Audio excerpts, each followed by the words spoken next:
And please, I want you to imagine that you're living there. Forget about the lights.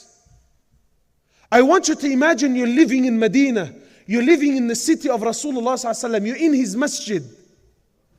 And you are the servant of Rasulullah. And because you believe in Iman, because you have Tawheed and you believe in Allah, you have reached such a state, you don't even have enough money to feed yourself. So this young companion, he was one of the servants of the Prophet of Allah. Now I want you to imagine you're him.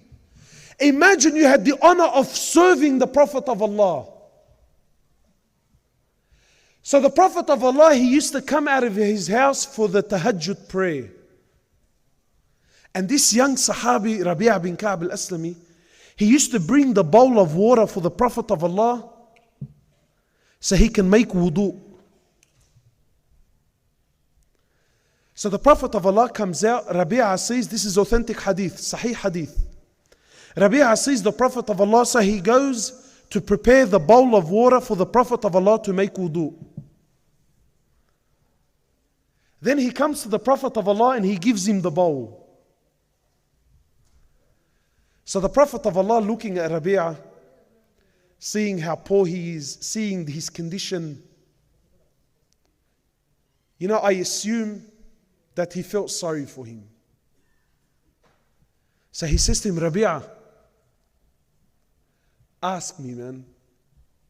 Rabi'a, make a wish. Who's asking? The Prophet of Allah. The one who, if he raises his hands, wallahi, Allah will allow the heavens to rain gold if he asked for it. And this young Sahabi now, imagine what an opportunity. I want you to imagine, some of us, maybe because the Prophet of Allah is a far stretch. I want you to imagine Bill Gates.